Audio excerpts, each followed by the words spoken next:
It started so innocently. At first, it was just a casual conversation over dinner one night.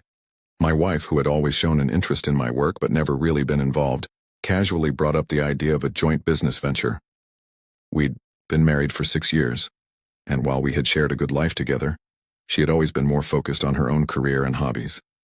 I never thought of her as someone who would be eager to get involved in business, let alone suggest a joint venture.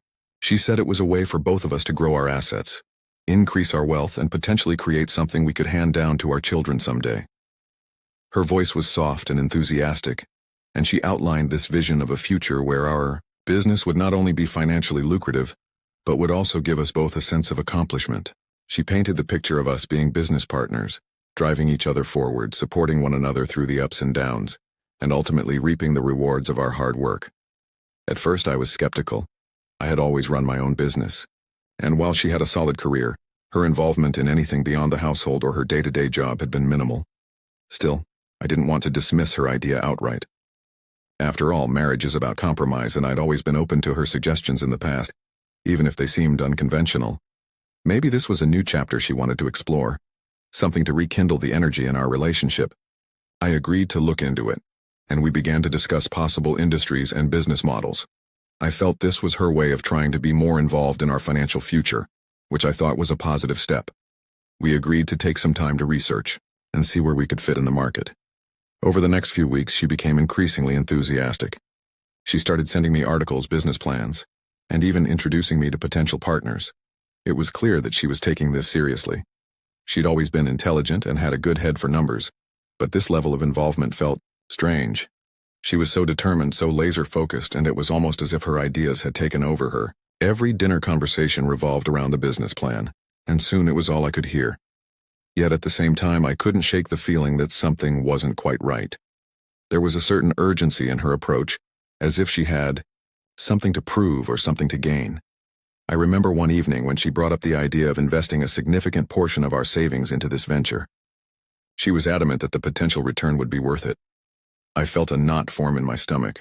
We'd always been financially comfortable, but I wasn't ready to risk everything on a new business idea, especially one that hadn't even been properly vetted. We'd been through financial highs and lows before, and I knew the importance of being cautious with our money. But when I questioned her about it, she brushed it off, telling me not to worry. She assured me everything would be fine, and that we should both trust the process. Her persistence was relentless, and I found myself agreeing to take the first steps into this venture, mostly because I didn't want to disappoint her. The whole thing started to feel like more than just a business proposition. It was becoming a test of my commitment to her, to us, and to our future. I could see the fire in her eyes whenever she talked about it. She believed in this, and I didn't want to be the one to squash her dream. The fact that she was this passionate about something outside of her usual routines made me feel like I was being overly cautious. Maybe this was her way of asserting control over something in her life, of creating a legacy that we could both be proud of. But still, there was something about the way she spoke, the urgency in her voice, and the way she would try to convince me at every turn that left me unsettled. I pushed the feeling aside, thinking that I was just being paranoid, and began preparing to dive into this new venture with her. Little did I know, the deeper I got into it, the more it would start to feel like I was being pulled into something I didn't fully understand, and wouldn't be able to escape from when the time came. As the days went on, things began to feel different. She wasn't just focused on the business anymore. She was also changing in subtle ways that I couldn't ignore. At first I thought it was my imagination, but the more I observed, the more I realized that something was off. She started spending more time on her appearance. I'm not talking about the usual stuff. She'd always been pretty, always looked put together. But now it was like she was dressing up more, putting on more perfume, and making sure everything about her looked polished before she left the house. There had always been a certain casualness to how she dressed when we'd go out, but now it was as if every time she left, she was trying to impress someone other than me. It wasn't just for work either. I'd watch her get dressed, for no reason other than running errands, and the effort she put in seemed disproportionate. I tried to brush it off, but my intuition was telling me something wasn't right. When we'd go out to dinner or meet friends, she'd slip on a dress, do her makeup a little more carefully, and wear a fragrance I hadn't smelled before. It wasn't the kind of perfume she usually wore. She was always trying new ones that were a bit more expensive, a bit more seductive. I tried not to make a big deal out of it. Maybe I was being overly sensitive, or maybe she was just going through a phase. But I couldn't help but feel like there was a distance growing between us. She would often ask me how I felt about the new business venture, but it felt more like she was seeking reassurance rather than having a genuine conversation. I'd tell her that I was still a little skeptical, but I was willing to give it a try. She'd nod, but I could tell she wasn't listening. It was like she had already made up her mind about everything. The most troubling part, however, was that she started becoming more distant in our personal life. We weren't spending as much quality time together anymore. Her phone seemed to be constantly buzzing, and when I asked her who it was, she would casually say it was work stuff or business related. But it didn't add up. She had always been a little guarded with her phone, but now it was like she was hiding things from me. I tried to respect her privacy, but it was hard not to notice the subtle changes. There were moments when I'd try to initiate affection, a hug or even a kiss, but she'd pull away or act distracted. I began to feel like I was no longer a priority. Something inside me told me to start paying closer attention. I didn't know what she was up to, but I was sure I was missing something. The signs were there, the subtle shifts in behavior, the extra effort she put into her appearance, the increased secrecy, but I had no idea what it all meant. I tried not to jump to conclusions, but the nagging feeling that something was amiss refused to leave me. I knew that I couldn't just let it slide. This time I would have to find out for myself what was really going on, and so I began to observe her more closely, to take note of the little things she was doing, all the while wondering if my suspicions were justified. I tried to ignore it at first, dismissing my growing suspicions as nothing more than paranoia. But as time went on, the signs became impossible to overlook. She was acting differently, distant, distracted, almost like she was hiding something from me. I couldn't pinpoint exactly what it was, but I could feel it in the way she moved around the house, in the way she no longer laughed at my jokes, or looked me in the eyes the way she once did. It started subtly, small things that didn't quite add up. She'd come home late from work, often making excuses about being caught up with meetings or social events. There was nothing inherently suspicious about that, but I started noticing patterns. The late nights were happening more frequently, and when I asked her about her day, her answers became more vague. I remember one evening asking her about her business trip. She'd been gone for 3 days, and she said everything had gone fine, but she didn't seem interested in sharing any details. When I pressed a little, asking who she'd been working with or where she'd gone, she gave me short, vague answers, and then quickly changed the subject. It was subtle enough that I couldn't outright accuse her of anything, but it didn't sit right with me. Her phone became another point of concern. She'd always been protective of her privacy, and I had no issue with that. But recently, she'd become increasingly secretive. Whenever I'd glance at her phone, she'd quickly swipe it away or put it face down. It was as if she was hiding something, and my gut told me it wasn't just about business. There was something deeper, something personal that she didn't want me to see. I tried to rationalize it. Maybe it was just work stress. Maybe she was dealing with something in her personal life that she didn't want to talk about. But then came the day that changed everything. I had just finished work and decided to surprise her with a spontaneous dinner out. I thought it might be a nice change of pace, something to break the monotony. When I arrived home, I was shocked to find her in the middle of a phone conversation, speaking in hushed tones, almost whispering. She didn't see me at first, so I stood there, listening as she spoke to someone on the other end. Her tone was light, playful, and I heard a laugh that didn't sound like the laughter I was used to hearing. There was something different about it, something flirtatious. My stomach dropped. Who was she talking to like that? Why was she whispering, and why did it sound so intimate? As she ended the call and turned to me, she quickly tried to mask her expression. But I had already seen it, the flicker of guilt in her eyes. She quickly tried to cover it up, brushing off the conversation as nothing important. But I couldn't shake the feeling that something was wrong. I didn't push it then, not wanting to make a scene, but the seed of doubt had been planted and it was growing quickly. Over the next few days, I kept an eye on her movements. She'd leave early in the morning and return late, sometimes after I had already gone to bed. Her work hours had always been demanding, but now it was bordering on obsessive. She was also becoming more obsessed with her appearance. I noticed that she would spend extra time getting ready before heading out, even when there was no special occasion. I'd see her slip into outfits that were more revealing than usual, tight dresses, high heels, and new jewelry that I hadn't seen before. I remember one particular evening when she came downstairs in a red dress I'd never seen her wear before. It wasn't anything too extravagant, but the way she carried herself in it, so confident, so polished, struck me as odd. She looked good, but it wasn't for me. It felt like she was dressing for someone else. I didn't confront her. Instead, I decided to observe. I didn't want to make accusations based on my own insecurities, but everything about her behavior was telling me something wasn't right. So I began to watch. I started noticing that she was taking more trips, more business meetings, always with vague details. She'd come home with little trinkets and souvenirs from places I didn't even know she had visited.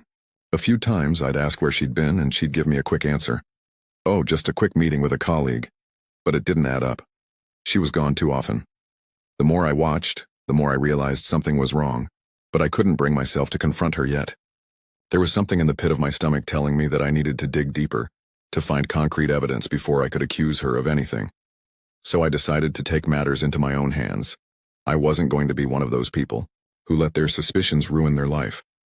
I had to know the truth and I would find it. The tension between us grew unbearable, but I couldn't bring myself to ask her outright. I needed proof, something undeniable. I couldn't let her spin her lies anymore. The more I watched her, the more I realized that she was slipping away from me, and the more I realized that, the more determined I became to uncover the truth. Had a gut feeling that she wasn't just spending late nights at work or out with friends. She was seeing someone else. The thought ate at me, gnawed at me like a pestilence I couldn't shake. But I wasn't going to let myself be blindsided again. I needed to act. So, I started keeping track. I would make subtle observations, watching the way she reacted when I asked her about her whereabouts, the way she would quickly cover up her phone when I entered the room. I began noting the time she would come home and the places she would go. And then I started noticing something strange. The credit card statements. I'd never really paid much attention to them, but one day I noticed some unusual charges. A few for expensive hotels and high-end resorts I didn't recognize. The more I looked, the more I found. There were charges for luxury items I hadn't seen her purchase. The items were always tagged as business expenses, but there was no business reason I could think of that would require spending money like this. I wasn't stupid. I knew what was going on. She was having an affair and I had the proof right in front of me, but I didn't want to confront her just yet. No, I had a better idea. I wanted to catch her in the act to see for myself what was happening behind my back. So I made a decision. I would book a trip to the same resort where she'd been going. I didn't tell her, of course. I was going to show up unannounced. As a way to finally prove everything she had been hiding, I booked the trip for the upcoming weekend. I made sure everything was in order, from the flight to the hotel room. I wanted everything to be perfect so that when the truth came out, it would be undeniable. On the day she was supposed to leave for her business trip, I drove to the resort ahead of her. I checked in early, hoping to get everything set up before she arrived. When she finally showed up, she didn't expect me there. She walked into the hotel lobby, her eyes scanning the room as she searched for her business partner. But instead of finding him, she found me. I was sitting by the pool, sipping champagne, watching as her face shifted. I could see the recognition in her eyes, the realization that I knew exactly what she had been doing. I didn't say anything at first. I didn't need to. The silence between us was deafening. She stood there, stunned, as I handed her the divorce papers and a note that read, "You're dressed for the occasion. Might as well start your new life tonight." The look on her face was priceless. Disbelief, shock, guilt all mixed together. She had no idea how to respond. And for the first time in a long time, I felt a sense of power I hadn't known I was missing. I had been sitting by the pool, enjoying the warm breeze, letting the sound of the water calm my thoughts when she walked in. I could tell she was searching for someone, looking for a familiar face that she assumed would be there. But as her eyes scanned the hotel lobby, and then finally locked onto mine, I could see her entire world shatter.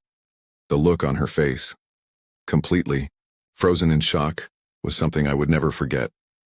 For a moment, time seemed to slow down and I saw everything. I saw the lies, the betrayal, the years of resentment I had never voiced, all come rushing to the surface. She didn't say anything. At first just stood there, her mouth slightly open, trying to process what was happening. Her face was pale, her eyes wide. The confidence she had shown every time she dressed up, every time she had left for a business trip, was gone, replaced with a cold, stark fear. I didn't stand up or approach her. I just stayed there, letting her process the fact that her secret was out in the open. She had tried so hard to maintain control over everything, to keep me in the dark while she lived a life of lies. Now it was my turn to take control. I could see the wheels turning in her head, trying to come up with something, anything, to explain herself. But I didn't give her the chance to speak just yet. Instead, I slid the envelope containing the divorce papers across the table toward her. I watched as her fingers hovered over it, but she didn't reach for it right away. I could see the mental battle within her. She had to know this was coming. She had to know that I had figured it out. But that didn't make it any less painful. For her. Finally she spoke, her voice trembling. "What is this?" Her eyes flicked from the papers to me and back again, a look of disbelief still etched on her face. I simply said, "I know everything." I didn't shout or argue. I didn't need to. The truth was standing there, plain as day.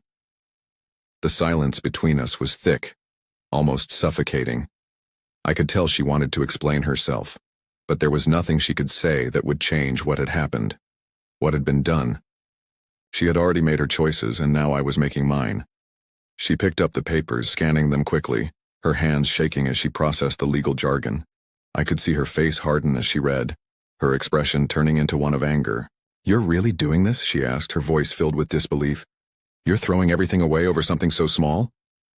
I wasn't interested in what she had to say anymore. Her words were meaningless. For months I had sat in silence, enduring her neglect, her deceit, and her lies. I had tried to love her, to make it work, but she had already checked out. She was no longer the woman I married. This person standing before me, with her fake smile and empty eyes, wasn't the same woman I once adored.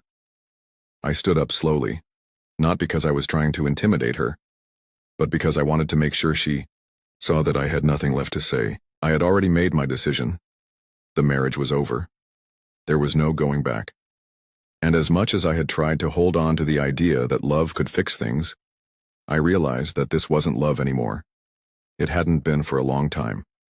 Her gaze shifted to the note I had included with the papers. "You're dressed for the occasion," I had written. "Might as well start your new life tonight." I didn't look at her as she read the words. I couldn't bear to watch the pain in her eyes. But I could hear her breathing grow erratic, her sharp inhale as the weight of what was happening began to sink in. She was no longer in control. The life she had built on lies and secrets was crumbling around her, and there was nothing she could do to stop it. She tried to speak again, but I raised my hand, stopping her mid-sentence. "It's over," I said firmly. "I'm done. You don't get to control this anymore."